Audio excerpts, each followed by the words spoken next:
नमस्कार, मैं अजीत कैमरामैन हनीफ सिंधी के साथ आज हम आए हैं लॉ गार्डन में एक ऐसे मसले पे जो 2024 के लिए खासा अहम है। मोदी सरकार 9 साल की उपलब्धियां गिना रही है, अपोजिशन उसकी निंदा कर रहा। हम लॉ गार्डन में लोगों से जानेंगे मोदी सरकार के 9 साल पर क्या है उनकी राय, उनका जीवन कितना बदला, उनकी नज़र में देश में कितना बदलाव हुआ, कहाँ कमी रह गई, कहाँ बेहतर हुआ। आज हम अहमदाबाद के लॉ गार्डन में हैं।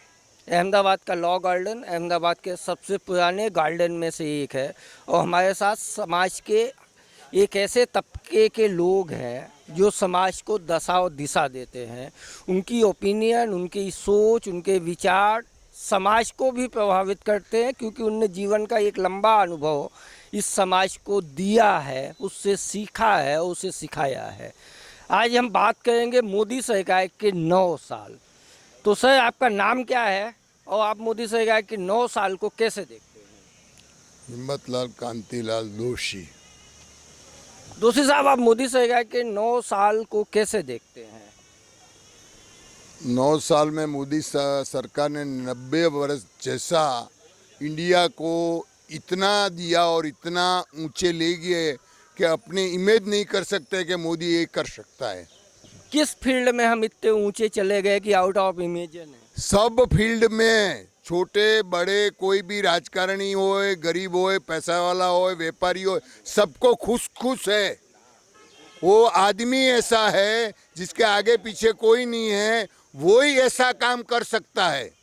जिसको आगे पीछे कोई नहीं है उसको इंडिया ही अपना घर लगता है, उसको इंडिया ही सब कुछ लगता है, उसको और कुछ नहीं लगता है। और जो मानवता होती है उसमें ऊंचे में ऊंचे जो गुण बोला जाता है वो उसमें है, इसलिए ये सब कर सकता है। अब हम अगले ओपिनियन में जाते हैं। सर, आपका नाम? अंकल ने तो मोदी जी को ह्यूमनिटी के टॉप ग्राउंड पे ले जाके खड़ा किया। मोदी साहब जैसा, मेरा नाम डॉक्टर नायक है। मेरा नाम सर? डॉक्टर प्रवीण नायक।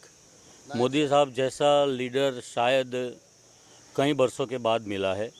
उनके बहुत सारे ऐसे तो अच्छे काम हैं, लेकिन जो प्रधानमंत्री आयुष्य कार्ड है उसमें जिन लोगों ने ज़्यादा से ज़्यादा मतलब जो लास्ट अंतिम छेड़े पर लोग होते हैं उनको भी बहुत अच्छा फ़ायदा हुआ है। मेडिसिन का भी उन्होंने जो जेनरिक कर दिया, और जो सर्जरी है मेडिकल लाइन में उसका भी कॉस्ट कटिंग हो गया, और बहुत सारी बातें। सपोज जीडीपी देखो, महंगाई का दर देखो, तो महंगाई की दर तो बढ़ी है? नहीं बढ़ी। आप लास्ट मंथ का देख लेना, वो कभी भी 6 या 7 से नीचे ऊपर नहीं गई है। तो बहुत सारे काम हैं। हम ऐसे ही नेता चाहते हैं जो इंडिया के लिए बहुत काम कर सके। सर, आपका नाम और आपका ओपिनियन क्या है? At the government, not the side of personality. मेरा नाम रोहित भाई मोदी है। हिंदुस्तान के अंदर 75 साल के अंदर वो पहला ऐसा बड़ा प्रधान आया जो हिंदू राज को बनाना चाहता है और हिंदू के लिए सब कुछ किया। नहीं तो ये हिंदुस्तान का नाम हिंदू का मिट जाएगा। कांग्रेस आई तो पूरा भारत सत्यानाश हो जाएगा। इतने दिन तो कांग्रेस ही थे। हाँ, तो वो तो किया क्या उसने? वो विदेश में जब भी जाते थे तो पीछे बैठते थे, कोई जानता नहीं था कि ये इंडिया का है कि कहाँ का है। और अब जब मोदी जाता है तो गर्व से सब बोलते हैं कि हिंदुस्तान आया। नया इतिहास लिखा जा रहा। सर, आपका नाम? आपका? मेरा नाम है at the Modi government, how can you see 9 year performance? Really, it is an excellent purpose. My name is Mahendra P Shah. I am a retired government officer.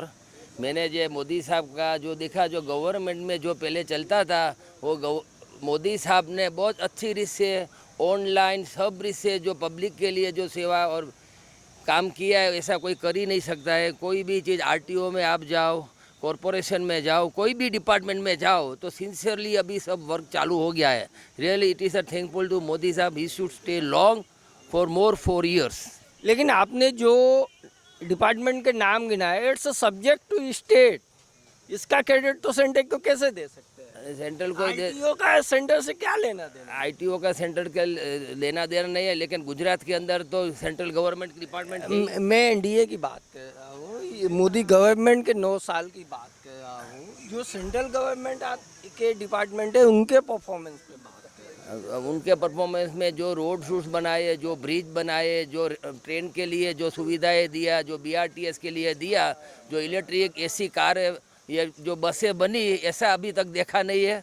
सब स्टेट में बनने लगा है। सेंट्रल गवर्नमेंट ने सब स्टेट के लिए बहुत मेहनत किया है अच्छा करने के लिए। सरकारी कर्मचारी जिसके साथ हो, सरकार की नब्ज मानी जाती है, और यदि सरकारी कर्मचारी का ओपिनियन गुड है, आपके हिसाब से तो बेस्ट है, तो मुझे लगता है कि पब्लिक ओपिनियन भी ऐसा ही आएगा। और अभी तक यहाँ पे लॉ गार्डन में ऐसा ही आया है। सर, आपका नाम, अपोजिशन जिंदा बचेगा कि ओपिनियन? सुरेश शाह मेरा नाम है। ओपोजिशन जिंदा रहे और नहीं रहे वो पब्लिक के हाथ में है, हमारे हाथ में नहीं है। और ये also part of public. I am also part of public. मगर जो मोदी जी ने न्यू टेक्नोलॉजी, यंग जनरेशन और न्यू टेक्नोलॉजी से जो इंडिया को आगे किया है, बच्चों को आगे लाए हैं, वो ऐसा कोई आदमी की सोच ही नहीं थी। इसीलिए मोदी साहब अगले 24 में 110% बैठेंगे और ये देश का उद्धार करेंगे।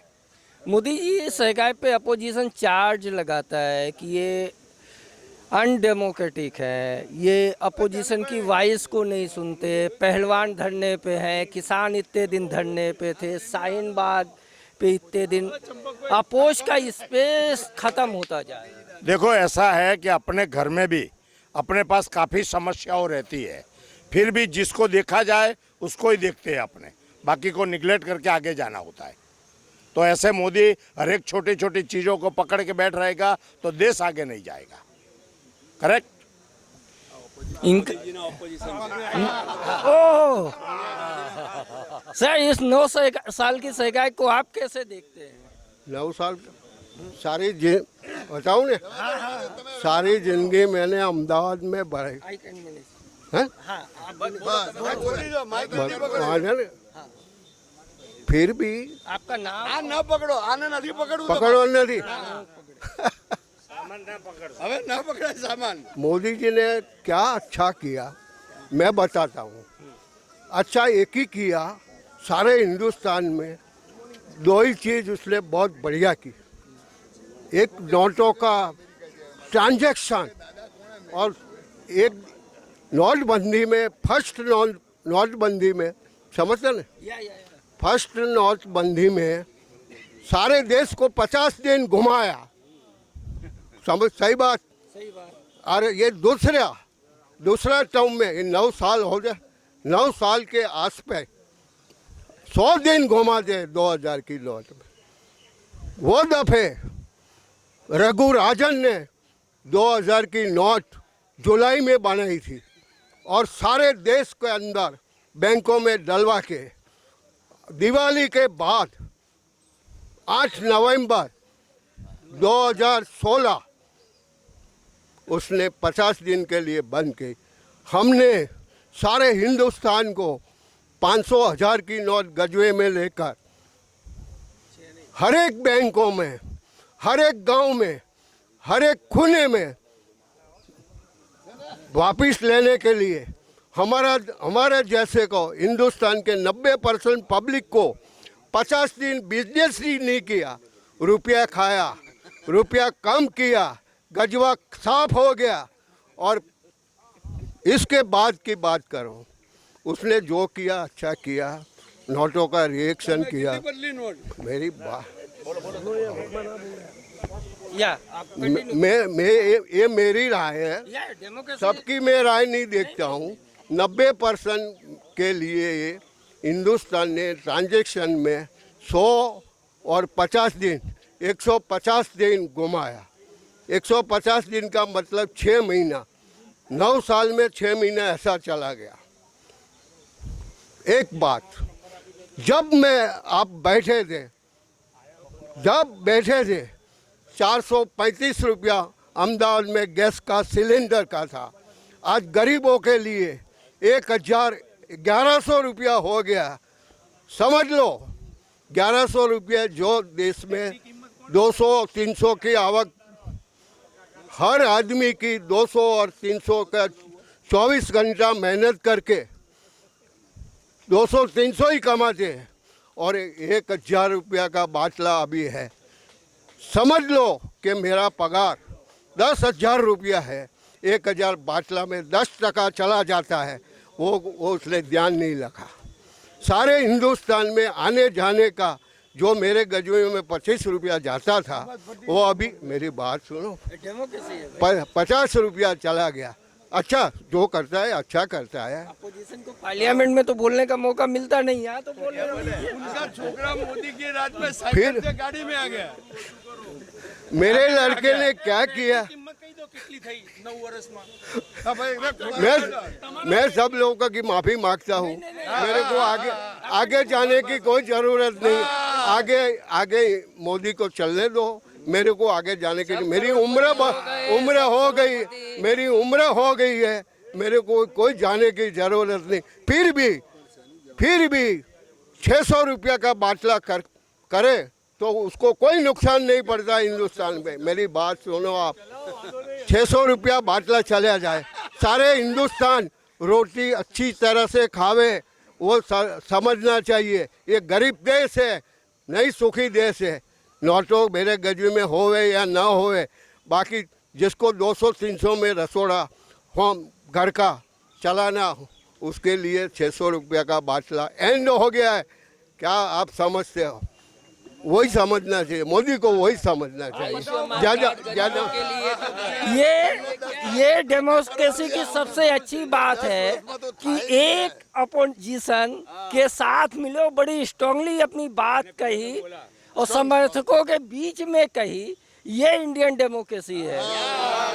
This is the best thing, this is the best thing. अभी हम एक और ओपिनियन में जाते हैं, वो कौन सी दिशा में जाता है वो हम देखते हैं। सर आपका नाम?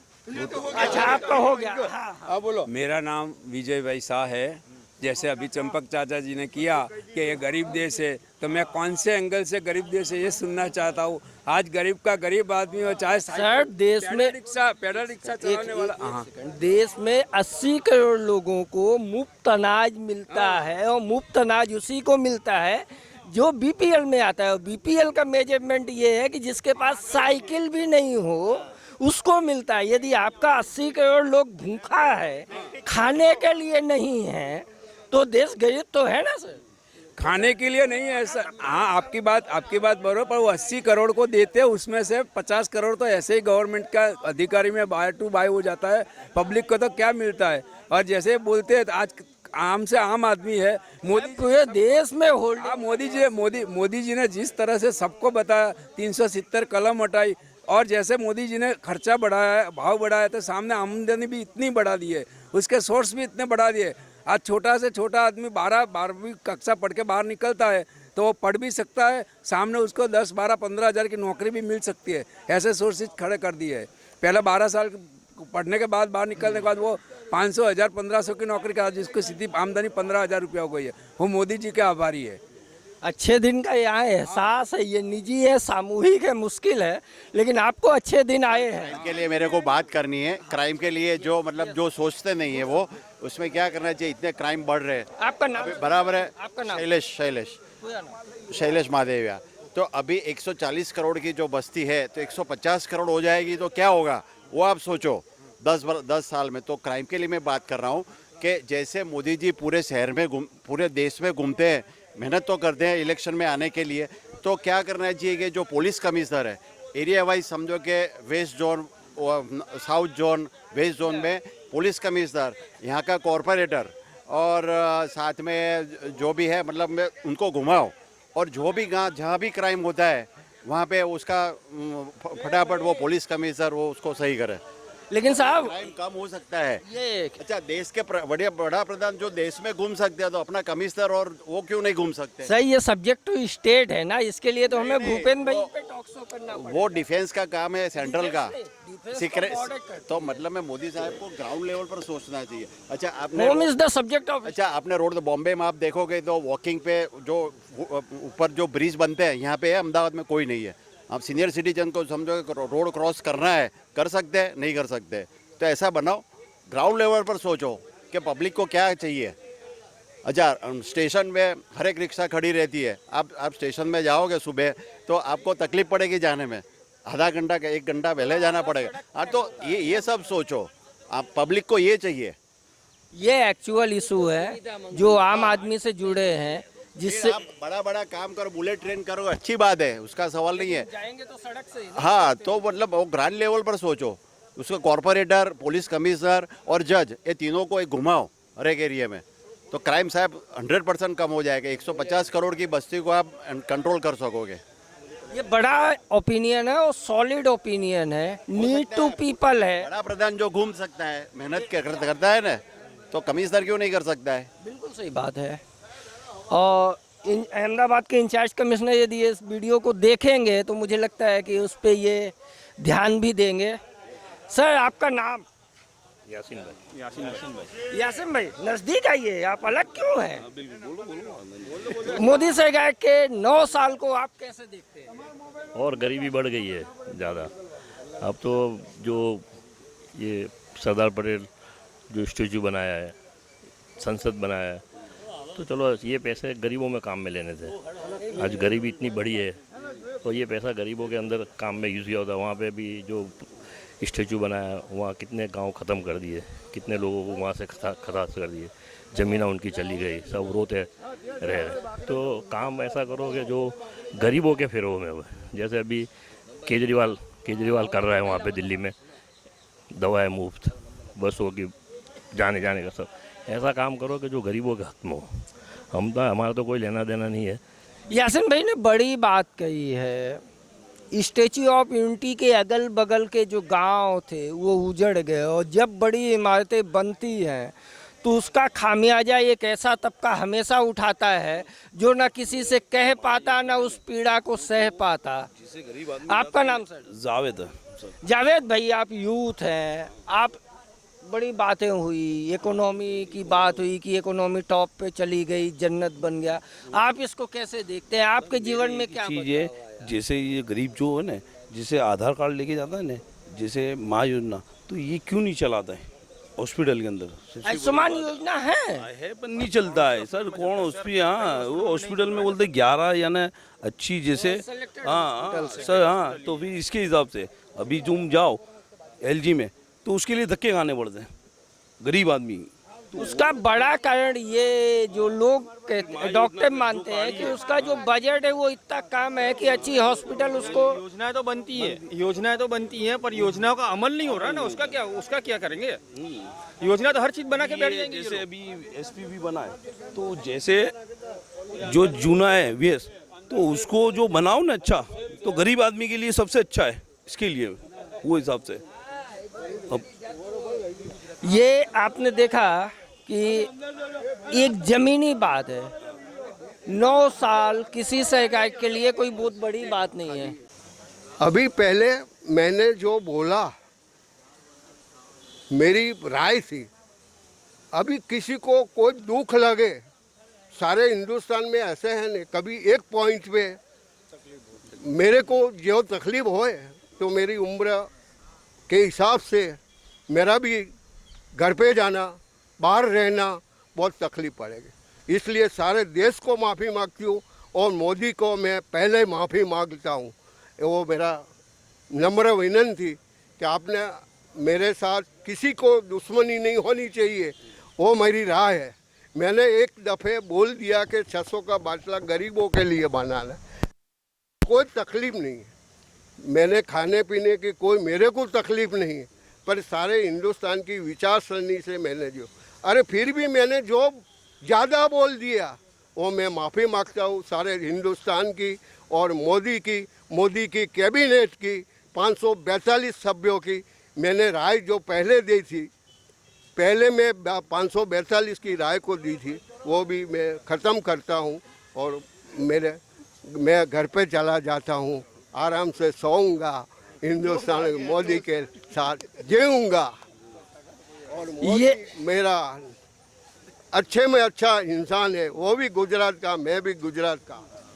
ये एक नई बात है और अपोजिशन अक्सर कहता रहता है कि हमें डराया जाता है, धमकाया जाता है। ये अंकल ना उसके एग्जाम्पल है। इन 10 मिनट पहले एक अपना ओपिनियन दिया, बाद में इनके साथियों ने इनको बताया कि आप परेशान हो जाओगे। फिर ने रिक्वेस्ट किया कि नहीं, मेरा ओपिनियन ना मुझे बदल के कहना है, मैं सीनियर सिटीजन हूँ, मुझे घर जाना है, मुझे परेशान नहीं होना है। ये जो बदलाव है ये यकीनन हिंदुस्तान के लोकतंत्र के लिए अच्छा नहीं है। से पूछेंगे मोदी सरकार के 9 साल को आप कैसे देखते हैं? मोदी है तो इंडिया है, मोदी है तो गुजरात है, बाकी नहीं है। मोदी है तो दंगा फसल भी बंद हो गया है। महंगाई एक बड़ा मुद्दा है, बेरोजगारी है, जीडीपी का इशू है, गवर्नमेंट जॉब की जगह कॉन्ट्रैक्ट बेस्ड चीज़ें हो रही है, ये तमाम चीज़ें हैं ना। मोदी सब कुछ करने को तैयार है पर पब्लिक तैयार नहीं है, तो कैसे काम होगा? पब्लिक ही खाने वाली है तो मोदी क्या करेगा? आपका नाम? विलासबेन शाह। विलासबेन का कहना है कि नेता कैसा भी हो, लोग जब तक अच्छे नहीं होंगे तब तक देश नहीं बदलेगा। लोग में ही डिसिप्लिन नहीं है तो मोदी क्या करेगा? मोदी तो बोलता है 21वीं सदी में ले जाऊं, पर कैसे ले जाएगा? कितना भी डबला रखो, कचरा तो बाहर ही फेंकते हैं। अपने में ही डिसिप्लिन नहीं तो मोदी क्या करेगा?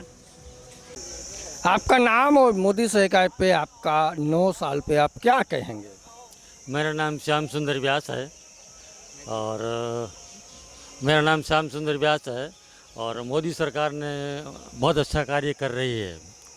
पहले की तुलना में काफ़ी अच्छा है।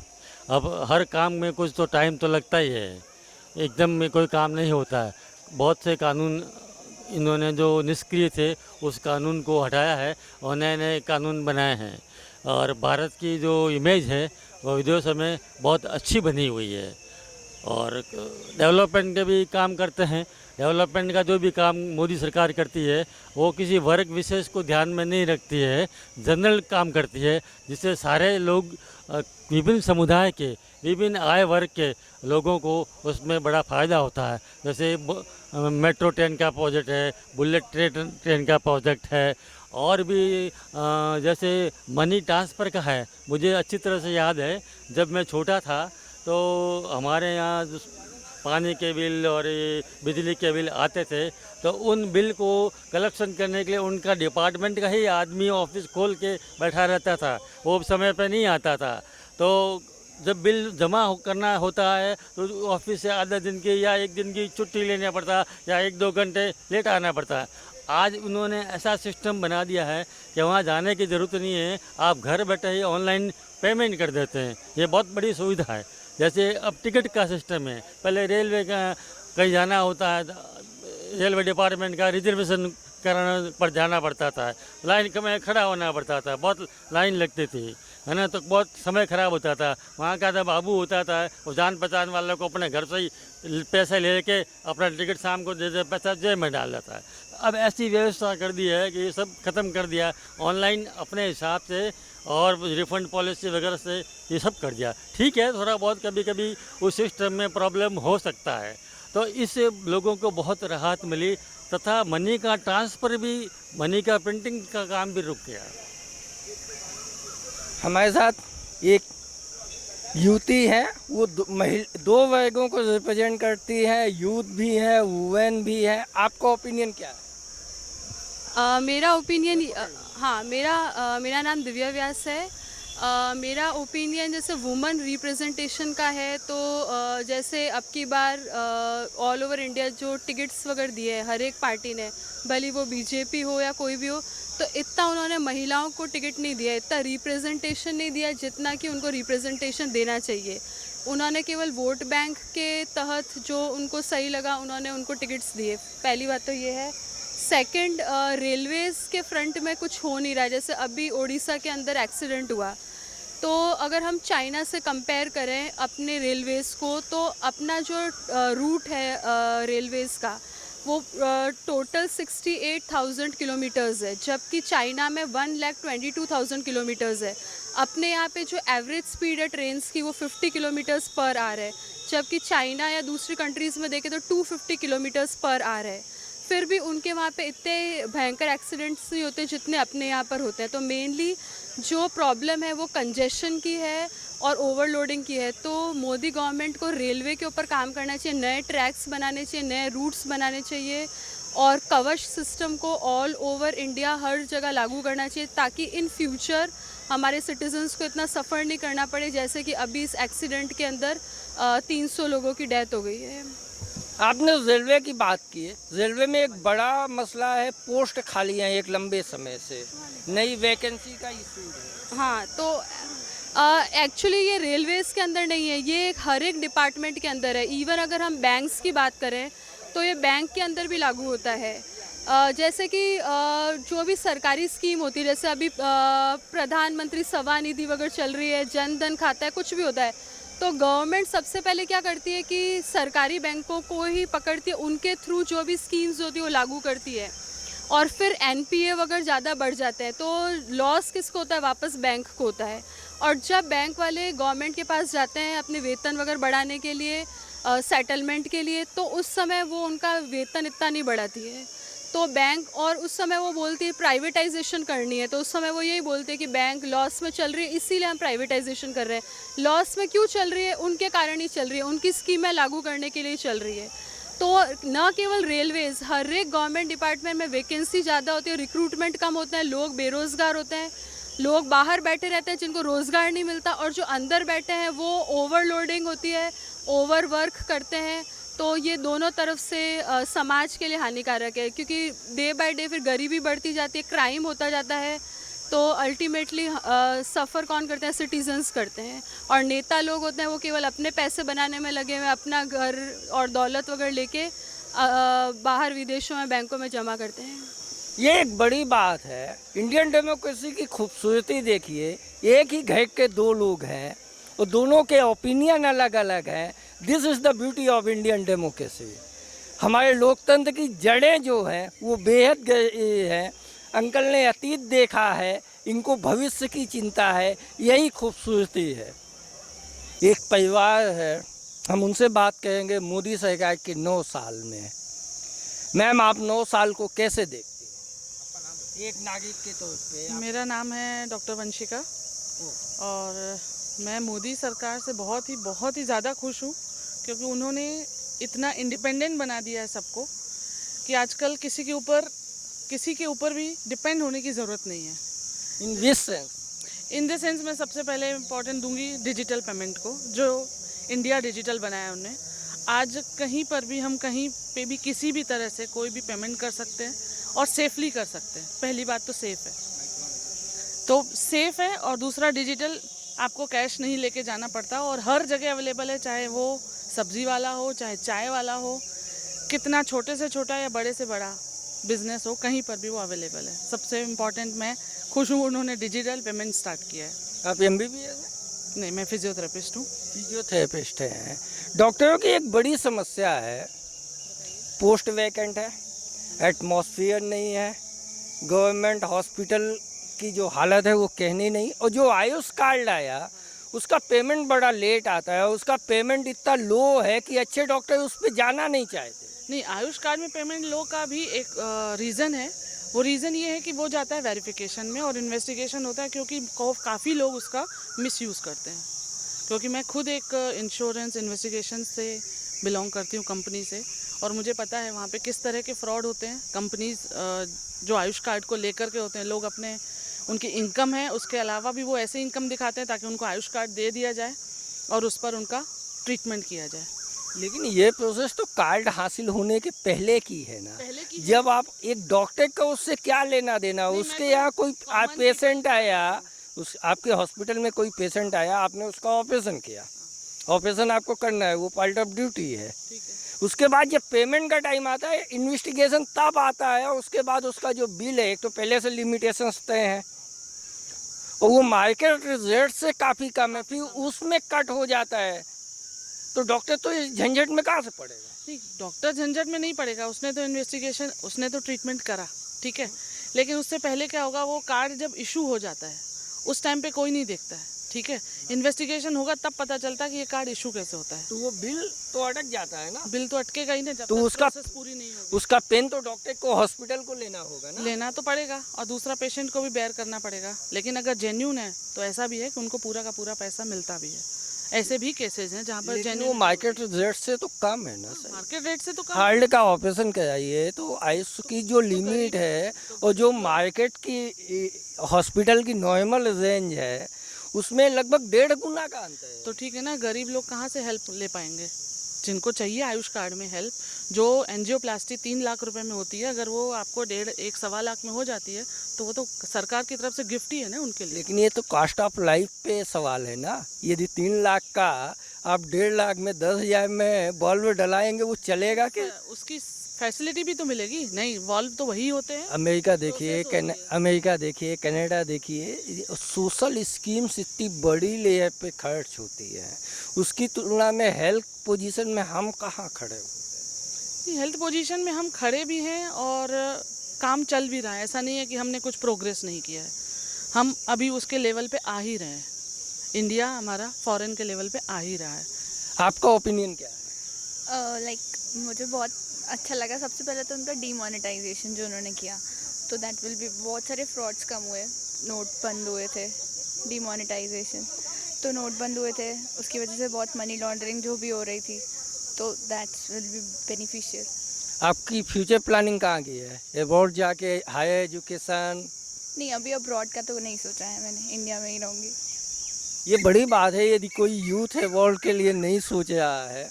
बाकी आजकल तो गुजरात में कनाडा के सपने आते हैं। हाँ, सही बात है, बट इंडिया इज़ गुड ना। लाइक ऐसा नहीं है कि एजुकेशन सिस्टम बहुत ही ख़राब है, और मतलब ठीक है, प्रोग्रेसिंग है। मुझे सही कि एक कमी क्या है? कमी 3 अच्छाई, एक कमी बताओ। कमी तो ऐसे नहीं लगती है मुझे अभी तक। अब जो ऑफेंसिव है तो अब तो दोनों वो होते हैं, अब कोई किसी की मुझे नहीं लगती है। मुझे सही कि 3 अच्छाइयाँ क्या? लाइक कोऑपरेटिव है बहुत, ठीक है, वेलफेयर के लिए काम कर रही है, और मोदी खुद आ रहे हैं काम करने, और मतलब कि लगता है ना, बिलोंगिंगनेस फील होता है उनके साथ, लाइक पीपल सब आ रहे हैं, तो मतलब अच्छा लगता है। ये यूथ का ओपिनियन है, और जब यूथ आपके साथ हो तो भविष्य आपका सुरक्षित दिखता है। तो उम्मीद करते हैं कि ये सामूहिक तौर पे कैसा होगा। हमारे साथ एक अति भविष्य है, फ्यूचर इन्वेस्टमेंट। बेटा आपका नाम क्या है? कृषा वजीरानी। मोदी जी को जानते हैं? हाँ। राहुल गांधी को? ना। नहीं जानता हूँ। जानता है तो ना कि नहीं जानता? जानता हूँ। कौन अच्छा? मोदी जी। क्यों? बस अच्छे हैं। राहुल क्यों नहीं अच्छा? वो अच्छे क्या नहीं। आपका खेत कब्जा कर लिया? नहीं। क्यों अच्छे नहीं है? राहुल में क्या नहीं अच्छा लगता? और राहुल में क्या अच्छा नहीं लगता, मोदी में क्या अच्छा लगता है? मोदी जी में सब कुछ अच्छा लगता है और राहुल गांधी में कुछ अच्छा नहीं लगता है। गजब का ओपिनियन है। हम इसको भी, डेमोक्रेसी को एंजॉय कीजिए, मजे लीजिए। राहुल जी आप भी सोचिए, मोदी जी आप भी सोचिए। ये बड़ा नागरिक भाव है कि सब कुछ खुद पे ले लो, सरकार ठीक है जो करती है वो करने दो। सर आपका नाम? लतीफ़ भाई। हाँ हनी, आप क्या कहना चाहते हैं मोदी सरकार के 9 साल और अपनी 9 साल सर, मैं ये कहना चाहता हूँ, आज हमारे अहमदाबाद के अंदर, दारुल निमड़ा के अंदर इतनी फैक्ट्रियाँ बंद है, उसके कितने कारीगर थे, आज बाहर से भी आए हुए हैं, हिंदू मुसलमान सब एकता से सब काम करते हैं उसी के अंदर उनकी फैक्ट्रियाँ सबकी बंद पड़ी हुई है। हमारे ग्राउंड लेवल पर हमने एक प्लांट बनाया हुआ है पानी के लिए, वो अभी तक एक्टिव नहीं हुआ है, उसके अंदर कभी एक्टिव हुआ नहीं है अभी, उसको प्लीज़ चालू करवाने के लिए कोशिश की जाए। वाटर पॉल्यूशन प्लांट को चालू करवाने की जल्दी से जल्दी कोशिश की जाए, और सबको रोजी रोटी मिले ऐसा करवाने की कोशिश की जाए पहले। पॉल्यूशन एक बड़ा इशू है, खासतौर से अहमदाबाद के लिए। अहमदाबाद दुनिया के सबसे पॉल्यूशित शहरों में से एक है। बहुत सारी रिपोर्ट्स हैं इसके लिए, साबरमती के इंडस्ट्रियलाइजेशन का भी असर है, बहुत सारी चीज़ें हैं। और जो इनका ओपिनियन है ये भी वैलिड है एज द सिटीजन। गुजरात में एक नई चीज़ है कि राज्य का मसला हो या केंद्र का मसला हो या महानगर पालिका का नगर पालिका का मसला हो, सबका क्रेडिट भी मोदी जी को मिलता है और सबकी अपेक्षाएं भी मोदी जी से ही होती हैं। तो ये जो पोल्यूशन का मसला है, फैक्ट्री का मसला है, ये स्टेट सब्जेक्ट है, फिर भी इनकी अपेक्षा मोदी सरकार से है। लोकल बॉय होने का ये फायदा भी है, नुकसान भी है। इसके अंदर एक भी है ना सर, जब हमारे पास आपने जो सेंक्शन किया है, तैयार भी हो गया प्लांट, जब इश्यू की चालू क्यों नहीं हो रहा है? वो कहने का मतलब ये है, और कितने टाइम से कई लाख लोग बैठे हुए नहीं हो रहे, कोई काम धंधा ही नहीं है ना उनके पास। आपकी पीड़ा जायज़ है, ऑपोजिशन है। सर, आपका ओपिनियन क्या है? आपका नाम क्या है? मेरा नाम आलम भाई है और शिक्षण क्षेत्र से जुड़ा हुआ हूँ मैं। शिक्षण में तो आप शिक्षा पे ही हाँ, शिक्षा पे ही बात करेंगे। शिक्षा में जो ग्रांटेड सरकारी स्कूल है और जो ख़त्म करके जो सेल्फ फाइनेंस और पैसे वाली स्कूल हैं, जो मालदार लोग, यानी उसमें एक पॉजिटिव इंटेंट दिखना, पैसे वाला है वो ज़्यादा पैसे वाला हो रहा है, गरीब ज़्यादा गरीब हो रहा है। और देश का विकास तो ये विकास नहीं है, दिस इज़ ग्रोथ। अगर सूरज चांद तो उगना चालू रखना ही है, उसके चांद के बाद सूरज उगेगा, सुबह हर रोज़ नई सुबह होगी, तो ग्रोथ तो होना ही होना है। वो तो उसको पार्ट ऑफ टाइम है, जैसे टाइम बाय आउट करेगा, टाइम जाएगा, ऐसे वो उगना ही उगना है। तो 9 साल हो, 10 साल हो, 20 साल हो, 50 साल हो, कोई फ़र्क पड़ने वाला नहीं है। नहीं, लेकिन आपने जो निजीकरण की शिक्षा की बात की, सेल्फ फाइनेंस कॉलेज की, प्राइवेट यूनिवर्सिटी की, ये तो यूपीए सरकार के टाइम पे भी था। नहीं, सरकार की बात नहीं है, ये आम पब्लिक की बात है। आम पब्लिक का जो गरीब बच्चा है वो तो कहाँ से एफोर्ड कर पाएगा। और फिर कहते हैं कि तुम इतने सारे बच्चे जो as according to some news articles के हर महीने लाखों बच्चे विदेश में पढ़ने जा रहे हैं 12th पास करके, तो वो वहाँ जाके सेटल हो जाएंगे। वो गरीब बच्चे तो है ही नहीं, गरीब तो है ही नहीं। जो विदेश जा रहा वो गरीब तो डिस्क्रिमिनेशन होता है ना, डिस्क्रिमिनेशन हो रहा है ना। मालदार विदेश जा रहा है, गरीब यहाँ रह जाएगा, तो गरीबों का देश, गरीबी और बढ़ती जाएगी, और क्या रहेगा। वो हाईली क्वालिफाइड, हाईली एजुकेटेड, और पूरे जो ब्रेन ड्रेन हो रहा है इंडिया का, जो ब्रेन है, जो हाईली एजुकेटेड पीपल, वो they are going for foreign countries. तो तुम्हारा ब्रेन क्या रह जाएगा यहाँ, उसको रोकना जरूरी है। ये एक शिक्षक की बड़ी चिंता है और ये जायज़ भी है।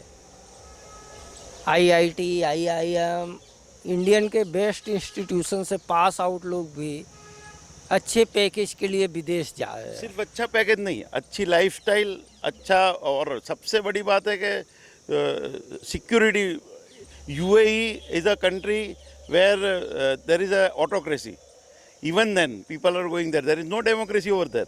But people are preferring, if you will ask any 10 people, you will prefer to leave, get a UAE passport and leave your Indian passport, 9 out of 10 will agree with it.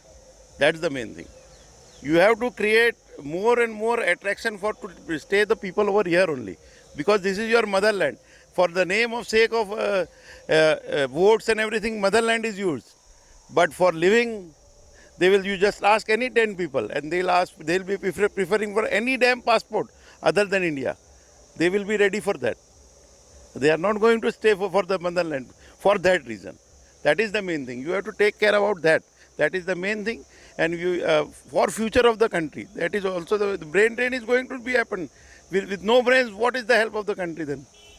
समाज के एक बड़े तबके के लिए जो सर ने कहा, ये बेहद चिंताजनक मसला है, क्योंकि गुजरात, पंजाब उन 2 राज्यों में से हैं जहाँ के लोग विदेश जाने के लिए, ख़ासतौर से कनाडा, अमेरिका, ब्रिटेन जैसे देशों में जाने के लिए, जिनका वीज़ा मिलना मुश्किल है, कुछ भी करने के लिए तैयार होते हैं। इतना बड़ा स्कैंडल हुआ, वो डिंगू चाक की पूरी फैमिली कनाडा जाते हुए ख़त्म हो गई।